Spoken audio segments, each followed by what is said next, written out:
एक अनजान बीच पर कुछ कॉलेज स्टूडेंट कॉलेज खत्म होने की खुशी में पार्टी करने के लिए आते हैं। पार्टी बहुत जोरों शोरों से चल रही थी, म्यूजिक भी बज रहा था और सब ड्रिंक भी कर रहे थे। तभी एक लड़का समुद्र में से एक अंडे जैसी चीज उठाकर लाता है। वो लोग तब तो उस पर ज्यादा ध्यान नहीं देते और उसे साइड में रख देते हैं और सुबह सब बारी बारी उठते हैं।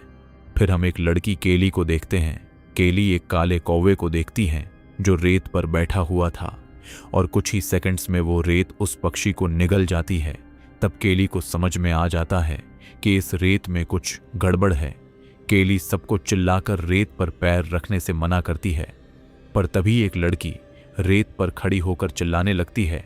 तब एक लड़का उसकी हेल्प करने के लिए जाता है, पर उसको भी वो रेत भयानक तरीके से मार देती है और अब सब लोग बहुत डर जाते हैं और सोचने लगते हैं कि ये सब क्या हो रहा है। तभी हम एक और लड़के को उठते हुए देखते हैं जिसका नाम गिलबर्ट था और वो एक ड्रम में फंसा हुआ था और गिलबर्ट को कुछ नहीं पता था कि अभी यहाँ क्या हो रहा है। वो बहुत हिलने लगता है। तभी सब लोग उसको समझाने लगते हैं, पर उसको लगता है कि सब उसके साथ मजाक कर रहे हैं।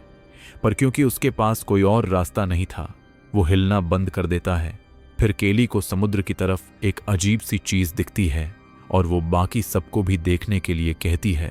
वो अजीब सी चीज एक टूटे हुए अंडे की तरह दिख रही थी जिससे कल रात सब मजाक मजाक में खेल रहे थे। अब सबको धीरे धीरे समझ में आने लगता है कि उस अंडे में से जरूर कोई क्रिएचर निकला होगा जो इस मिट्टी में मिल गया है और सबको मार रहा है। लेकिन अब जोहान गाड़ी में बैठे बैठे तंग हो चुका था, इसलिए वह सर्फिंग बोर्ड की हेल्प से आगे बढ़ने लगता है। वह टेबल तक पहुंचने वाला था, तभी वो थोड़ा सा फिसल जाता है और मिट्टी में से कुछ टेंटिकल्स उसके पेट को छू लेते हैं। पर वो किसी तरह उस टेबल तक पहुंच जाता है, लेकिन थोड़ी ही देर में जोहान की हालत खराब होने लगती है। पर फिर भी जोहान हिम्मत नहीं हारता और वहां उस टेबल पर पड़े एक बैग में से कुछ खाने पीने का सामान अपने दोस्तों को देता है। अब गाड़ी में बैठी एक लड़की को याद आता है कि कार के ट्रंक में हमारे मोबाइल फोन्स पड़े हैं और वो सब किसी तरह मोबाइल फोन्स को उसमें से निकालने की कोशिश करते हैं। और तभी एक पुलिस ऑफिसर की कार भी वहां आ जाती है जिससे उनको और उम्मीद मिलती है। पर केली चिल्लाकर उस ऑफिसर को वार्न करने की कोशिश करती है, पर वो ऑफिसर नहीं सुनता और नीचे उतर जाता है। पर उसे कुछ नहीं होता क्योंकि शायद